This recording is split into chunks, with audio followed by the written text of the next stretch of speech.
ನಮಸ್ತೆ, ನಾನು ಕಾವ್ಯ.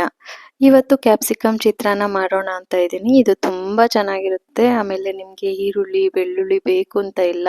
ತುಂಬಾ ಚೆನ್ನಾಗಿರುತ್ತೆ. ಇದಕ್ಕೆ 2 ಕ್ಯಾಪ್ಸಿಕಮ್ಮು ಮತ್ತೆ ಹಸಿಮೆಣಸಿನಕಾಯಿ, ಸ್ವಲ್ಪ ಕರಿಬೇವಿನ ಸೊಪ್ಪು, ಕೊತ್ತಂಬರಿ ಸೊಪ್ಪು, 1 ನಿಂಬೆಹಣ್ಣು, 1 ಹಿಡಿಯಷ್ಟು ತೆಂಗಿನಕಾಯಿ ತುರ್ಕೊಂಡು ಇಟ್ಕೊಂಡ್ರೆ ಸಾಕು. ಈಗ ಒಗ್ಗರಣೆ ಹಾಕೊಳ್ಳೋಣ.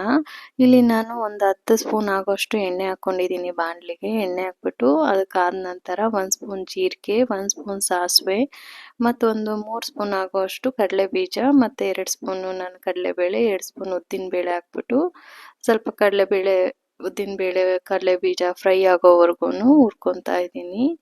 ಸ್ವಲ್ಪ ಇಲ್ಲಿ ಹುರ್ಕೊಂಡು ಹಸಿಮೆಣಸಿನ್ಕಾಯಿ ಹಾಕ್ಕೊತಾ ಇದ್ದೀನಿ. ಹಸಿಮೆಣಸಿನ್ಕಾಯಿ ಸ್ವಲ್ಪ ಫ್ರೈ ಆದಮೇಲೆ ಕ್ಯಾಪ್ಸಿಕಮ್ ಹಾಕ್ಕೊತಾ ಇದ್ದೀನಿ. ಕ್ಯಾಪ್ಸಿಕಮ್ ಒಂದು ಸುತ್ತು ಬಾಡಿಸಿದ್ಮೇಲೆ ಕರಿಬೇವು ಹಾಕ್ಕೊಂಡು ನಿಧಾನ ಉರಿಯಲ್ಲಿ ನಾವು ಕ್ಯಾಪ್ಸಿಕನ್ನ ಬೇಯಿಸ್ಕೊಂಡ್ರೆ ಅದ್ರ ಫ್ಲೇವರ್ ಎಲ್ಲ ನೀಟಾಗಿ ಬಿಡುತ್ತೆ. ಈ ಟೈಮಲ್ಲಿ ನಾವು ಒಂದು ಚಿಟಿಕೆ ಅರಿಶಿನ, ಸ್ವಲ್ಪ ಉಪ್ಪು, ಕ್ಯಾಪ್ಸಿಕಮ್ಗೆ ಆಗೋ ಅಷ್ಟೇ ಉಪ್ಪು ಹಾಕಬೇಕು.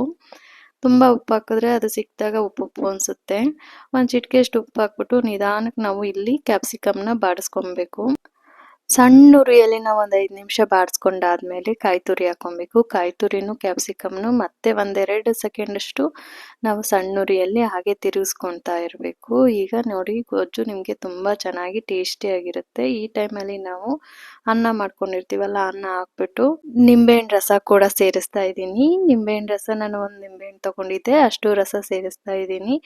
ಮೇಲೆ ಸ್ವಲ್ಪ ಕೊತ್ತಂಬರಿ ಸೊಪ್ಪು ಮತ್ತು ರುಚಿಗೆ ತಕ್ಕಷ್ಟು ಉಪ್ಪು ಹಾಕ್ತಾ ಇದ್ದೀನಿ. 1 ಸ್ಪೂನ್ ಉಪ್ಪು ಹಾಕ್ಬಿಟ್ಟು ನಾನಿಲ್ಲಿ ಚಿತ್ರಾನ್ನ ತಿರುಗಿಸ್ತಾ ಇದ್ದೀನಿ. ನೋಡಿ, ಚಿತ್ರಾನ್ನ ಈ ಥರ ನಿಮಗೆ ರೆಡಿ ಆಗುತ್ತೆ ನೀಟಾಗಿ. 5 ನಿಮಿಷದಲ್ಲಿ ಆಗುತ್ತೆ ಇದು. ನಿಮಗೆ ತುಂಬ ಟೇಸ್ಟಿಯಾಗಿರುತ್ತೆ. ಒಂದ್ಸತಿ ಟ್ರೈ ಮಾಡಿ ನೋಡಿ. ಈ ರೆಸಿಪಿ ನಿಮಗೆ ಇಷ್ಟ ಆಗಿದ್ದಲ್ಲಿ ಪ್ಲೀಸ್ ಶೇರ್ ಮಾಡಿ, ಲೈಕ್ ಮಾಡಿ, ಸಬ್ಸ್ಕ್ರೈಬ್ ಮಾಡಿ. Thank you.